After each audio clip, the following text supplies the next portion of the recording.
Cambridge IELTS 5 by University of Cambridge ESOL Examinations. Published by Cambridge University Press. This recording is copyright. CD 1. Test 1. You will hear a number of different recordings and you'll have to answer questions on what you hear.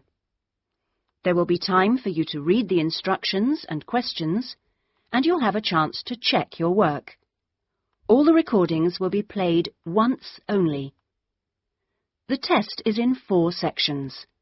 At the end of the test, you will be given 10 minutes to transfer your answers to an answer sheet. Now turn to Section 1. Section 1. You will hear a telephone conversation between a travel consultant and a customer. First, you have some time to look at questions 1 to 4.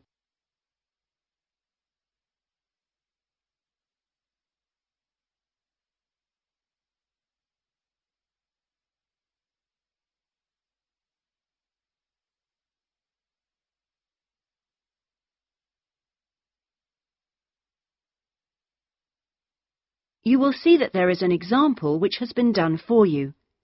On this occasion only, the conversation relating to this will be played first. Good afternoon, Dreamtime Travel. How can I help you? Oh, hello. I'm interested in the holidays you offer along the coast near here. Yes, we operate several tours up the coast. Where in particular did you want to go? Well, I like the sound of the holiday that mentioned whales. Was it whale watching? Oh, that's our whale watch experience. It's very popular, and it's based in a lovely little town with nice beaches. The holiday is called Whale Watch Experience, so Whale Watch Experience has been written on the form. Now we shall begin. You should answer the questions as you listen because you will not hear the recording a second time. Listen carefully and answer questions 1 to 4. Good afternoon, Dreamtime Travel. How can I help you? Oh, hello. I'm interested in the holidays you offer along the coast near here. Yes, we operate several tours up the coast. Where in particular did you want to go? Well, I like the sound of the holiday that mentioned whales. Was it whale watching? Oh, that's our whale watch experience. It's very popular, and it's based in a lovely little town with nice beaches. Oh, right. And how long does it last? It's 2 days. That includes 4 hours travel time each way from here. Good. I don't want to be away any longer than that. So, is that by coach? Actually, it's by minibus. We like to keep those tours small and personal, so we don't take a whole coachload of people. In fact, we only take up to 15 people on this tour, although we do run it with just 12 or 13. Oh, right. So, do you run these tours often? Well, it depends on the time of year. Of course, in peak times, like the summer holidays, we do them every weekend, but at the moment, it's usually once a month at most. And when is the next one going? Let me see. There's one in 3 weeks' time, which is April the 18th, and then we don't have another one until June the 2nd. All right. And is April a good time to go? Pretty good, though the really good time is later in the year. I have to say, though, that the whale sighting is only one of the many things offered. Really? Yes, the hotel itself where you stay has great facilities. It's called the Palisades. The Paris what? No, it's actually the Palisades. Pallilsades. It's right on the main beach there. Oh, I see. All of the rooms have nice views, and the food is really good there too. Oh, right. Before you hear the rest of the conversation, you have some time to look at questions 5 to 10.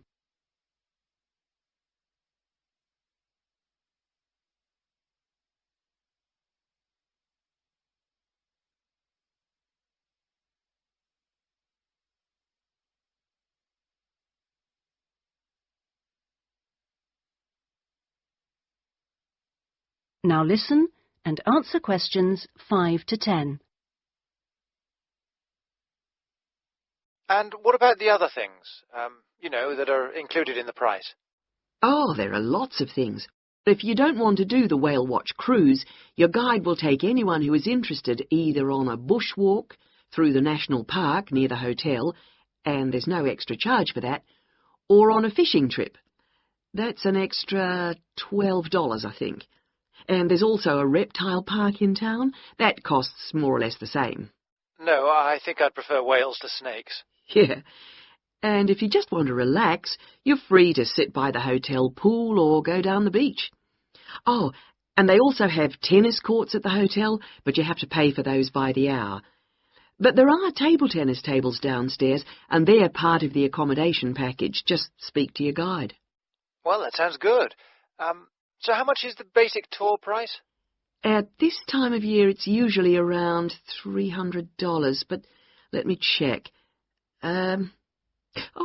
It's actually $280. And the next tour, are there any places on that one? How many people is it for? There are 2 of us. Yes, that should be fine. Can I just mention that we require all bookings to be made at least 14 days before you travel to avoid cancellations of tours? And if you cancel within 7 days of departure, you will have to pay 50% of your total booking. Okay. And you also need to pay a 20% deposit at the time of booking. Can I pay that by credit card? Yes, you can. All right. What I'll do is I'll talk to my partner and get back to you. Fine. So I'll make a provisional booking, shall I? 2 for the whale watch experience. Let me issue you with a customer reference number for when you call back. Do you have a pen? Yes. Okay. It's 39745T. That's T for Tango. When you call back, ask to speak to the tour manager. That's me, Tracy. Fine, I will. That is the end of section 1. You now have half a minute to check your answers.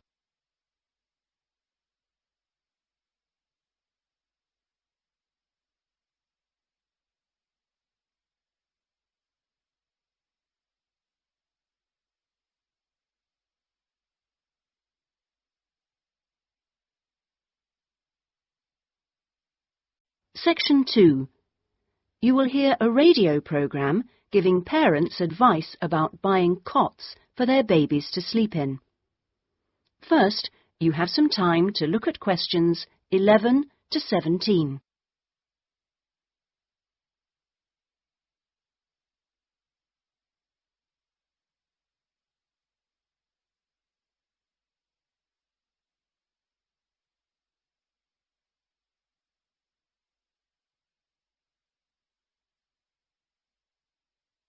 Now listen carefully and answer questions 11 to 17. Hello and welcome to today's Buyer Beware program, where we give you some tips on how to spend your money wisely. Now, in today's show, we're looking at beds for children and babies. Let's start by looking at baby cots. That's for children of up to 3 years old. We tested 3 different cots, all in the budget price range, and as usual, we will feature the good points, the problems, and our verdict. The first cot we looked at was by BabySafe, and it had several good points to recommend it. Our testers liked the fact that it had 4 wheels, so it was easy to move around. The only slight problems with this cot were that it had no brakes, but they didn't think that mattered too much. At first they were a bit concerned about the side bar because they felt babies could trap their fingers in it, but our testers felt that this was unlikely to happen, so they've given this one a verdict of satisfactory. The next cot was by Choice Cots, and this time our testers were pleased to find a cot which is simple to put together, unlike others we looked at. On the minus side, our testers did not like the fact that the side of the cot did not drop down, making it difficult to pick up newborn babies. However, the real problem with this cot was the space between the bars. Our testers found they were too wide and a baby could easily trap his head. We felt this was a real safety hazard, and so we've labelled this one dangerous, I'm afraid. Before you hear the rest of the programme, you have some time to look at questions 18 to 20.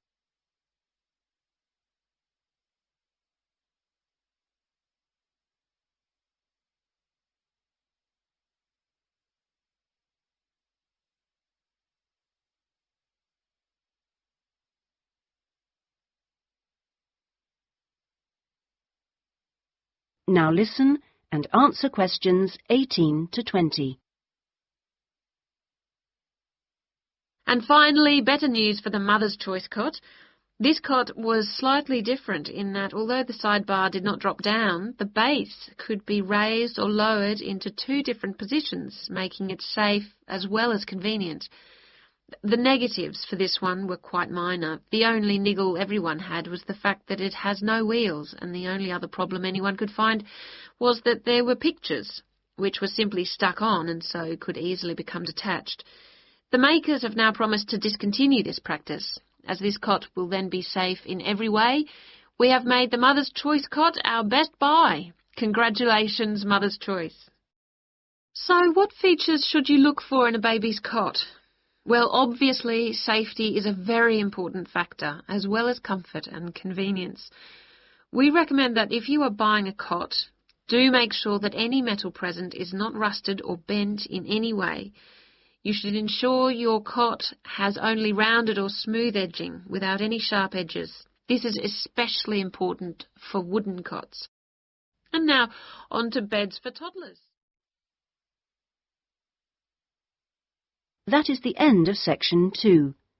You now have half a minute to check your answers.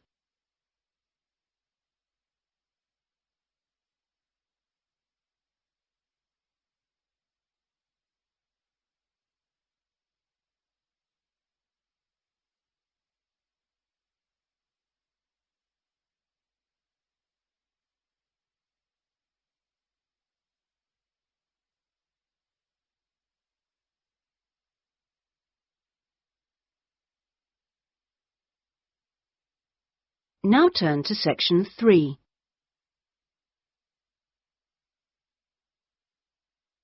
Section 3. You will hear a conversation between a student, Andrew, and a student advisor, Monica, about a diploma course. First, you have some time to look at questions 21 to 25.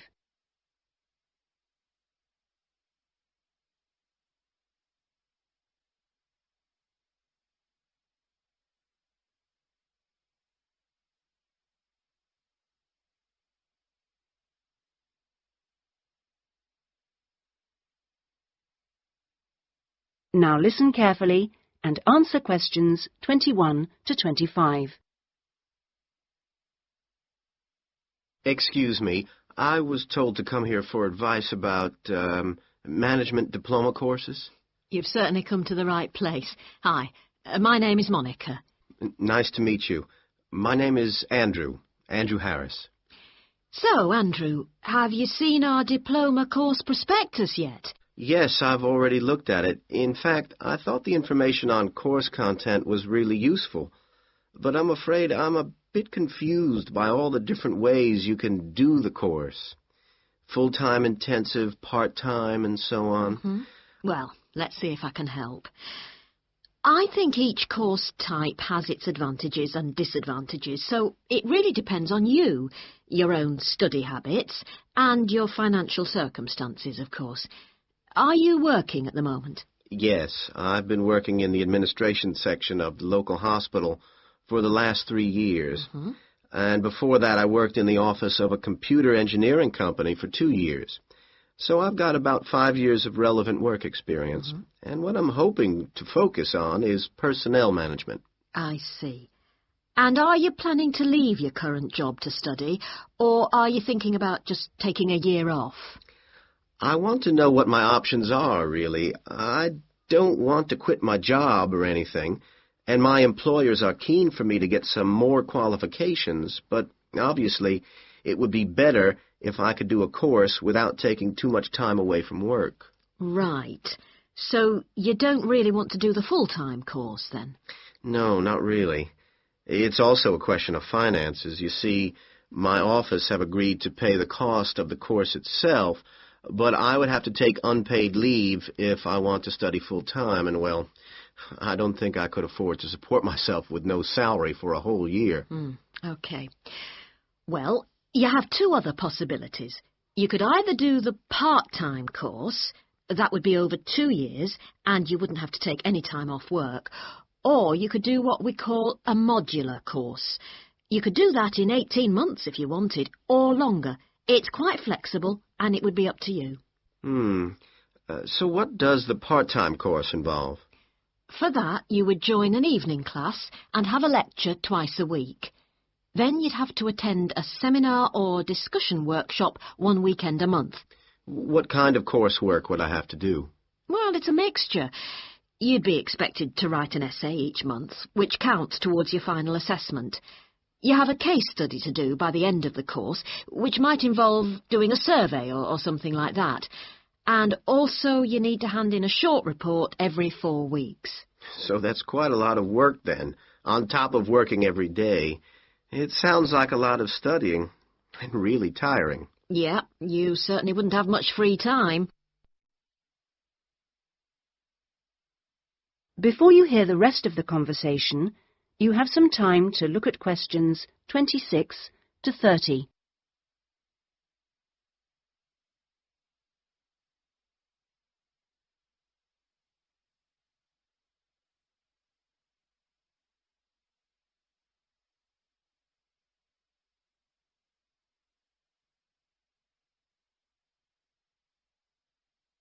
Now listen and answer questions 26 to 30. What about the modular course? What would I have to do for that? Well, that's where you get the opportunity to study full-time for short periods. That way you can cover a lot of coursework and attend lectures and seminars during the day. And each module lasts for 1 term, say about 12 weeks at a time. There are obvious advantages in this. The main one being that you can study in a much more intensive way, which suits some people much better. And how many of these modules would I have to do to get the diploma? The current programme is 2 modules, and then you have to choose a topic to work in more depth. But you can base that on your job, and so you don't need to be away from the office. And how long it takes is up to you. The important thing is that you don't have to study and work. You can focus on one thing at a time. Yes, I can see that. It certainly sounds attractive. It would be more expensive, though. I mean, I'd have to support myself without pay for each module. That's true, so that might be a problem for you. Look, why don't you talk this over with your employers and then come back? That is the end of section 3. You now have half a minute to check your answers.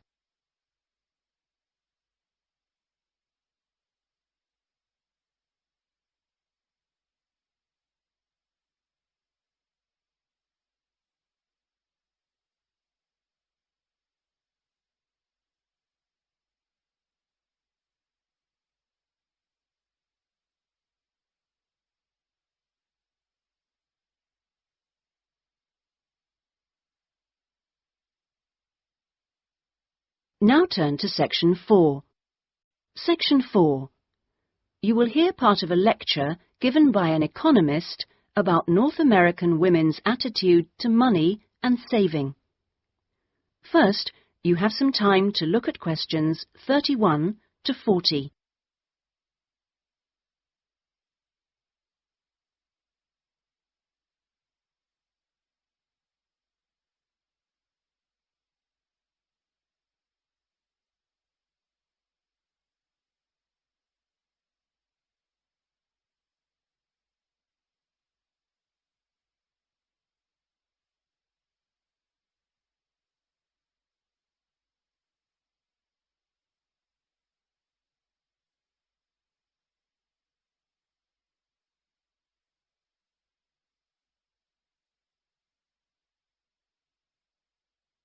Now listen carefully and answer questions 31 to 40. Okay, so we've been looking at the attitudes of various social and cultural groups towards the management of their personal finances, how important they feel it is to save money, and what they save their money for. One aspect that we haven't yet considered is gender. So if we consider gender issues, we're basically asking whether men and women have different attitudes towards saving money, and whether they save money for different things. Back in 1928, the British writer George Bernard Shaw wrote in his Intelligent Women's Guide to Socialism and Capitalism that a man is supposed to understand politics, economics, and finance, and is therefore unwilling to accept essential instruction. He also said, a woman, having fewer pretensions, is far more willing to learn. Now, though these days people might question a lot of the assumptions contained in those statements, recent research does suggest that there are some quite fundamental differences between men and women in their attitudes to economic matters. Let's look at what men and women actually save for. Research studies of women in North America have found that women are far more likely to save for their children's education, and they are also more likely to save up in order to buy a house one day. The same studies have found that men, on the other hand, tend to save for a car, which, by the way, takes a surprisingly large amount of the household budget in North America. But the other main priority for men when saving money is their retirement. When they're earning, they're far more likely to put money aside for their old age than women are.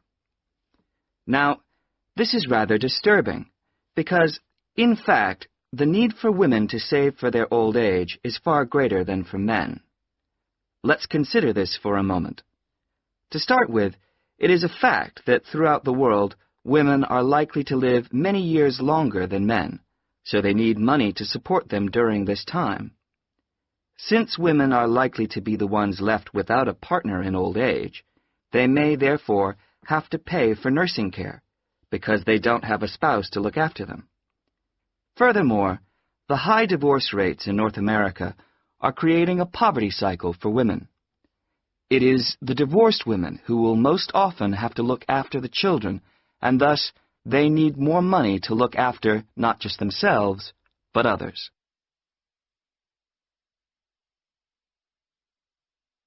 So what can be done about this situation? The population in North America is likely to contain an increasing number of elderly women. The research indicates that at present, for women, it takes a crisis to make them think about their future financial situation. But of course, this is the very worst time for anyone to make important decisions. Women today need to look ahead, think ahead, not wait until they're under pressure. Even women in their early 20s need to think about pensions, for example, and with increasing numbers of women in professional positions, there are signs that this is beginning to happen. Then research also suggests that women avoid dealing effectively with their economic situation because of a lack of confidence. The best way for them to overcome this is by getting themselves properly informed so they are less dependent on other people's advice. A number of initiatives have been set up to help them do this.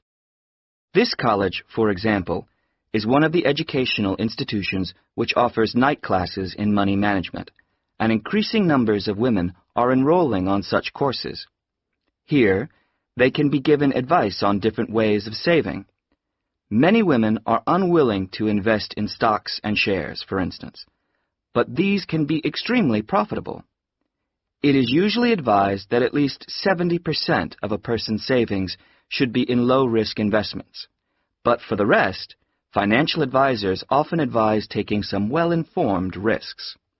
Initiatives such as this can give women the economic skills and knowledge they need for a comfortable, independent retirement. The increasing proportion of elderly women in the population is likely to have other economic consequences.